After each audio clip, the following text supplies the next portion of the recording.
And maybe the most catastrophic typo of all time, he wrote back what was supposed to be illegitimate and accidentally wrote legitimate. Oh, no. And he clicked on it.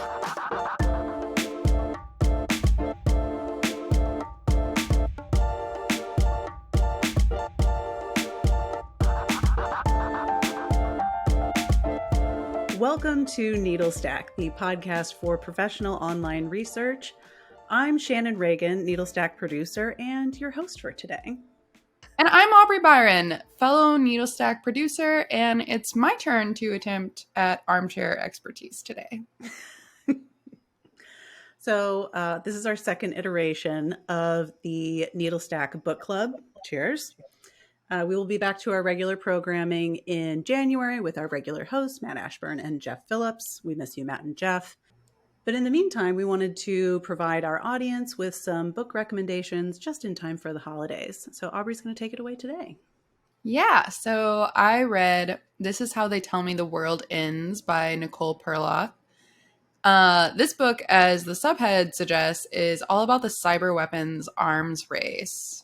Nicole's a cybersecurity and digital espionage reporter for the New York Times.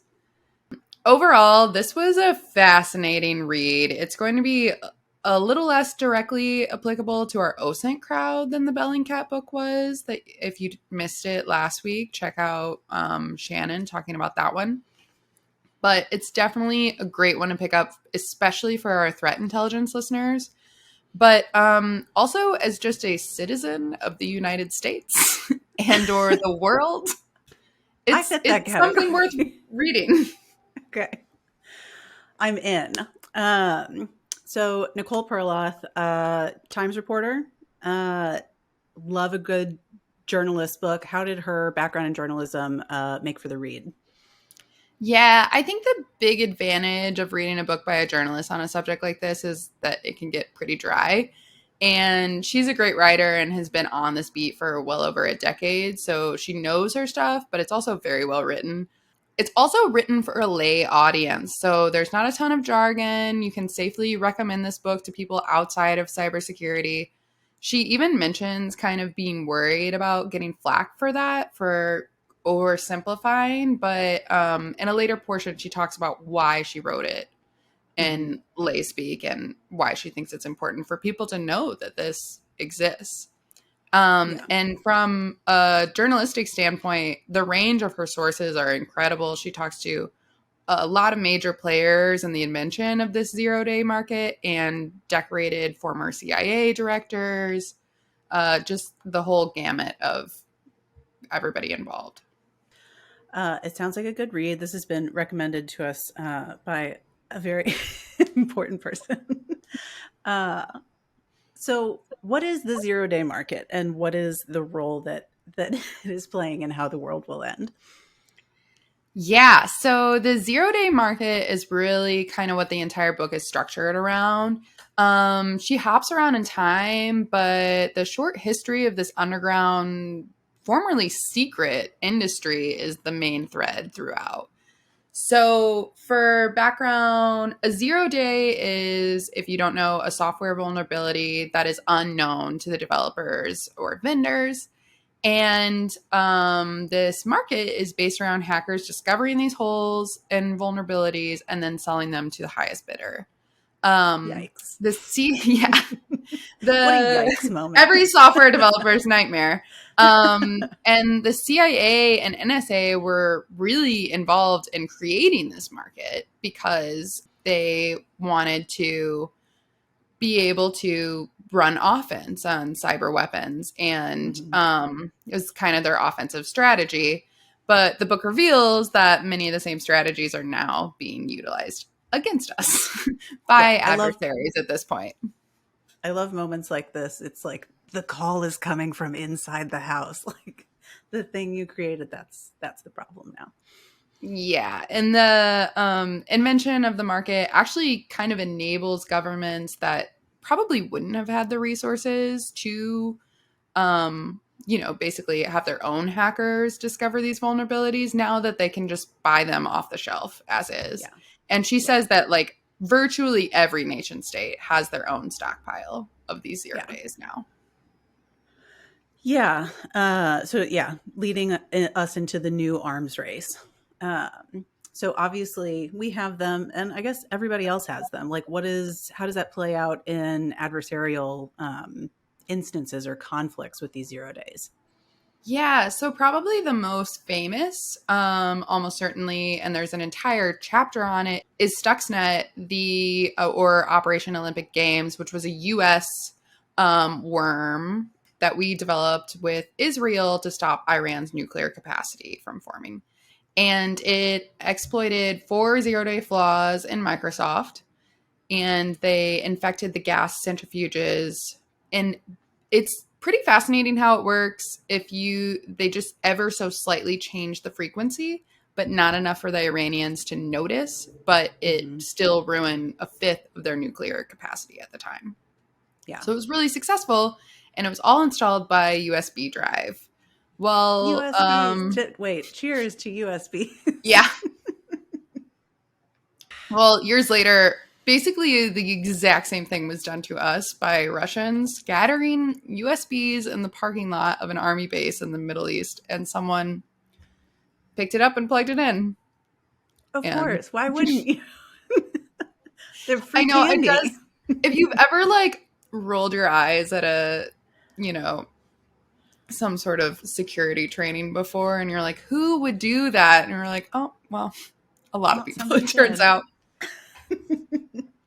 And there's even one of the exploits that the NSA wrote that is later obtained by Russia and used against the US. Mm-hmm. But not only that, but Stuxnet kind of became a rallying cry for recruitment of hackers in Iran. And they also began really heavily investing in cyber defense. It kind of showed the world what these 0 days could do. And sort of when it became public that this had happened in 2010, and everybody started taking note.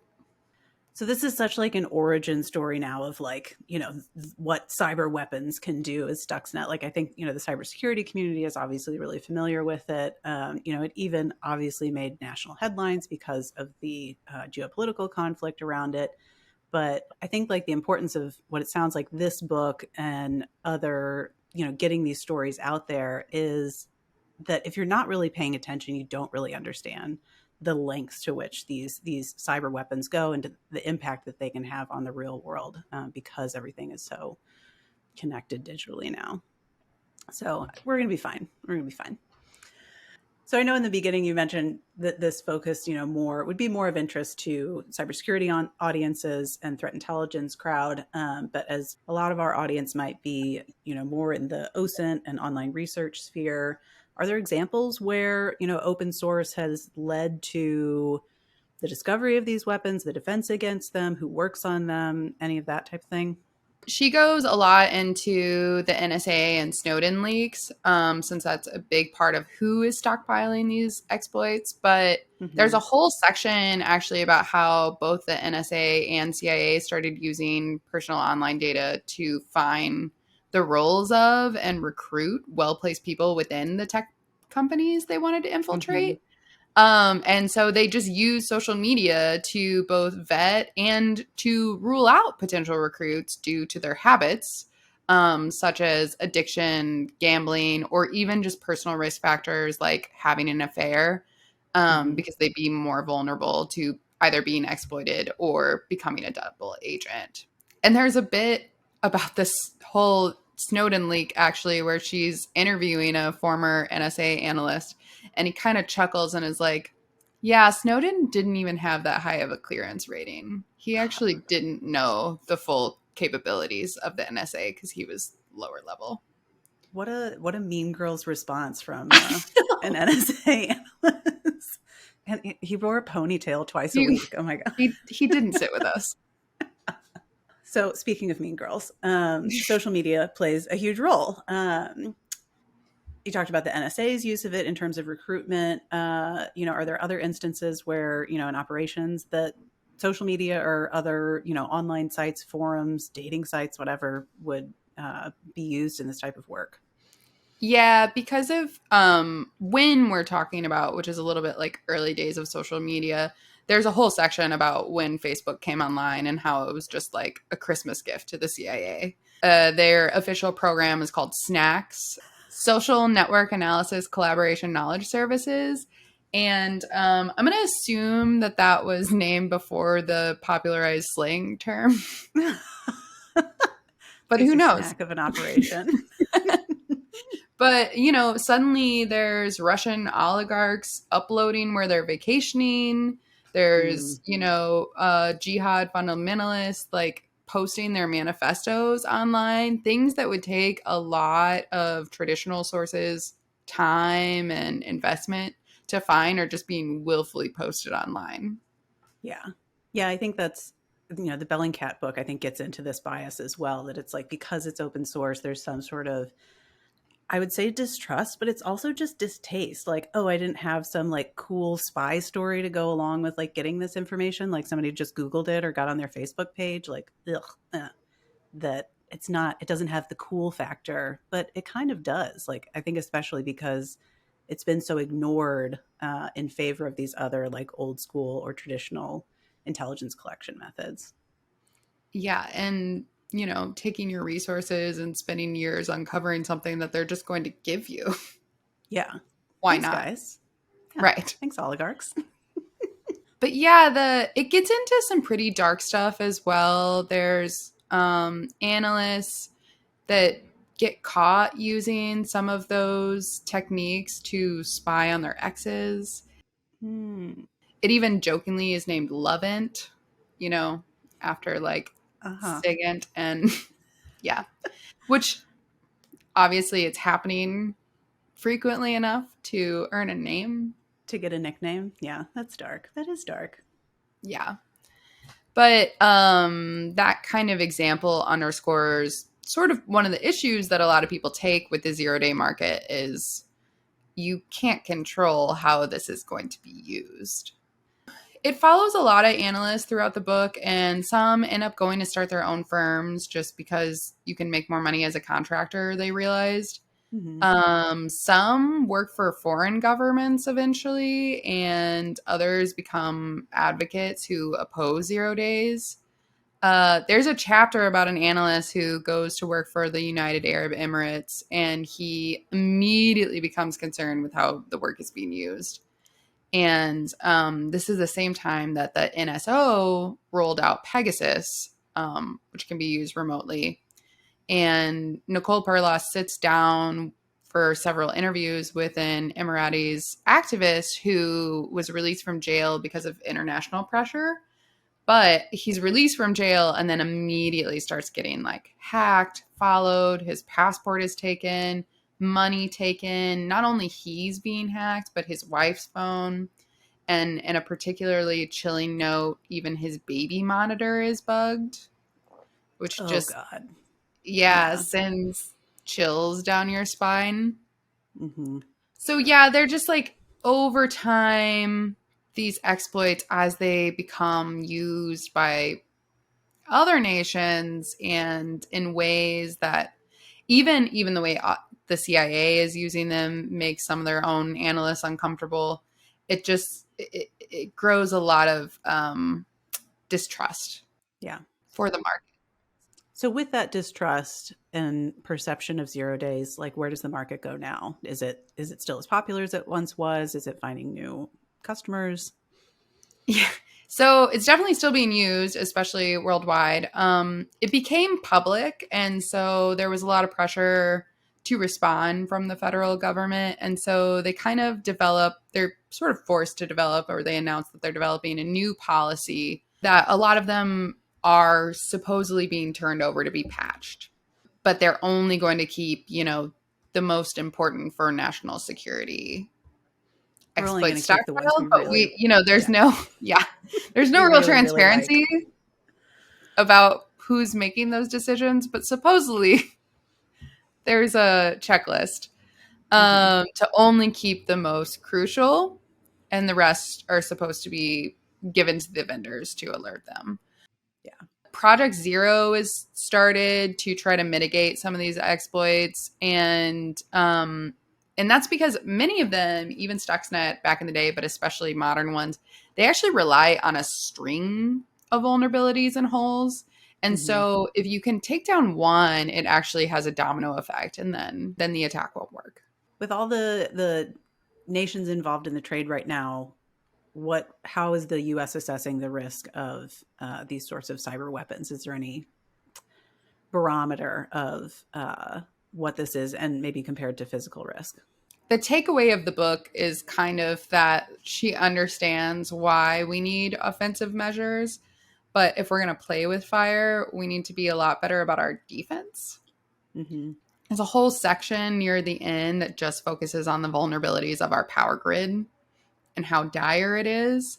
And that's something that kind of a lot of people have been screaming from the rooftops about for quite a few years. Ted Koppel has Yeah. an entire book called Lights Out that is just about the fact that our power grid could be so easily attacked. Mm-hmm. People at the DHS that she ends up interviewing actually say they came to her, to a journalist, because their higher ups just keep ignoring the problem. And Yeah. so it was specifically to try to light a fire under them. Yeah. And it's not just that our grid is vulnerable, but like every industry depends on power. So it's Mm-hmm. also how difficult it would be to repair. Depending on the scale of an attack, it could take months, even years to get power Mm-hmm. back if we were attacked in a major way. So, and I'm just this is what happens to my voice when I think about the vulnerability of the power just grid. really sitting in my cold office with the heat on, thinking, don't like it. And there have been attacks specifically on smaller cities in the US Mm-hmm. and ransomware, where they've cut off or, taken over the water supply and said, you have Yeah. to pay us to get it back. Yeah. I think, that this has obviously, been proven in Ukraine and other places.